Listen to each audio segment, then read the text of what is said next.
La mouche des fruits endommage les récoltes. Les mauvaises conditions sanitaires ont freiné les exportations de crevettes du Bénin et ont été catastrophiques pour la population. Ces problèmes-là sont certes graves, mais il en est de bien pire. La grippe aviaire, ou plus officiellement l'influenza aviaire, a engendré des décès, des souffrances, des pertes de revenus et du chômage.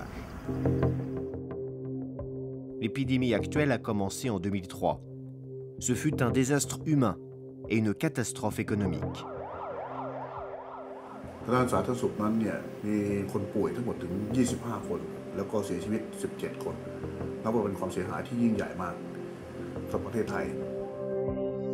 Ce fut pire encore au Vietnam et en Indonésie, où des centaines de personnes sont mortes.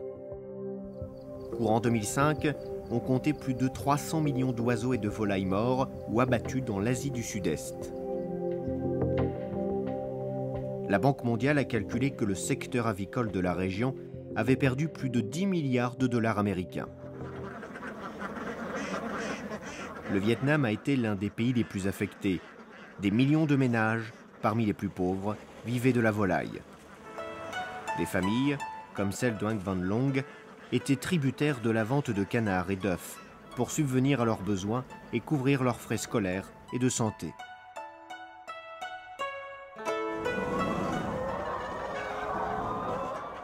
Pour Nguyen Van Thanh, ce sont les poulets.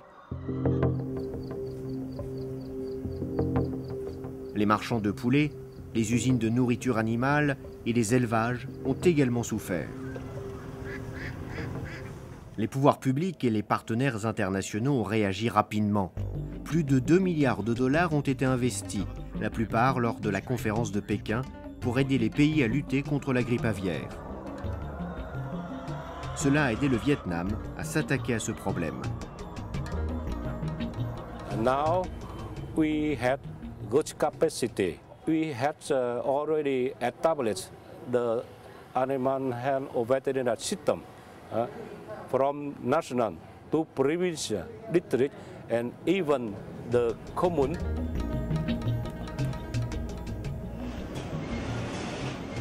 Cette femme n'est pas une technicienne de laboratoire.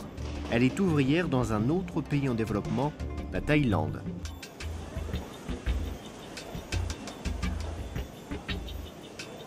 La Thaïlande a elle aussi été durement frappée par l'épidémie. De petits producteurs ont cessé leur activité. Des milliers de travailleurs ont perdu leur emploi. Le secteur avicole a pratiquement cessé de marcher du jour au lendemain.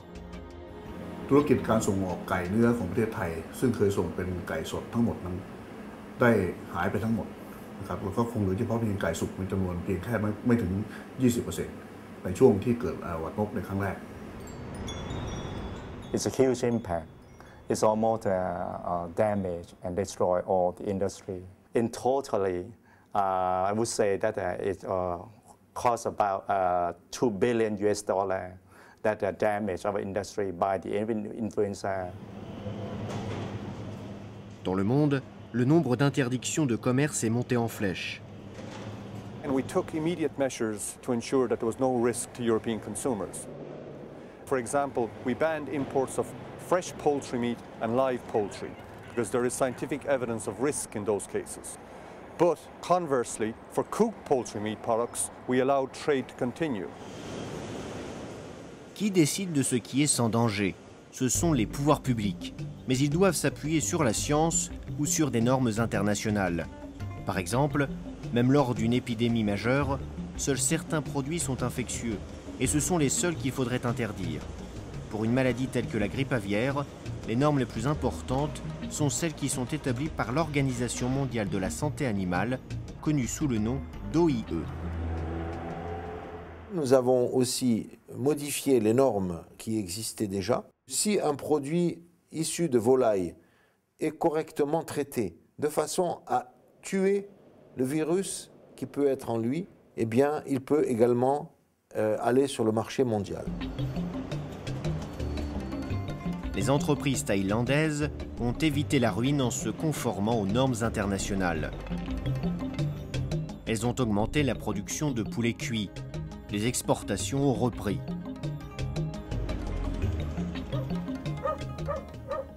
De nombreux pays en développement n'ont pas les compétences ni les ressources nécessaires pour se conformer aux normes.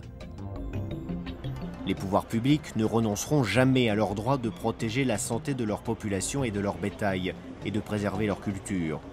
Mais en même temps, ils veulent que leur flux d'exportation soit aussi fluide que possible. Cela pose deux problèmes. Le premier est de parvenir à un juste équilibre entre la défense de la santé des consommateurs et le protectionnisme.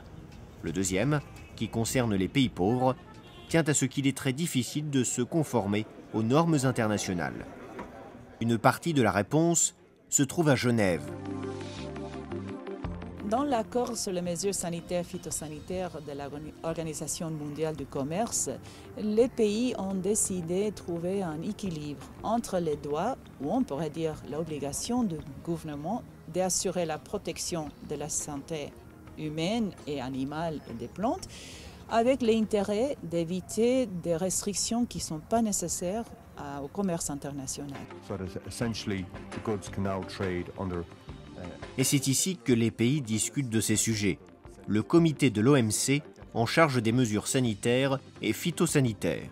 Mexico? Les pays en développement recourent de plus en plus souvent à ce comité. Of course, when we participate in the SPS committee, we find opportunities to get in contact with our trading partners to discuss our problems. Chile tiene una muy buena condición sanitaria, pero debe demostrarla. Y una forma de demostrarla es a través de los principios del acuerdo. In cases where we are not able to comply, definitely we will export less and economic growth will go down. La grippe aviaire est devenue un thème fréquent. Bien que les souches peu dangereuses ou faiblement pathogènes ne présentent pas le même risque, certains pays bloquent néanmoins les échanges commerciaux. Il peut en résulter une perte économique, mais aucune protection sanitaire additionnelle. Avec le passage des années, on a de plus en plus d'informations. Il faut réviser les mesures qui ont été prises, discuter les effets qu'ils ont sur le commerce et utiliser les normes internationales. Dans le cas de la grippe aviaire, ce sont les normes établies par l'Organisation mondiale de la santé animale. Pour la sécurité sanitaire des produits alimentaires, c'est la commission du Codex Alimentarius. Pour la préservation des végétaux, c'est la Convention internationale pour la protection des végétaux. Les problèmes commerciaux imputables à l'influenza aviaire ne sont pas près de disparaître. Mais l'accord SPS de l'OMC, les normes internationales en matière de santé des animaux et la coopération peuvent aider les pays à les affronter.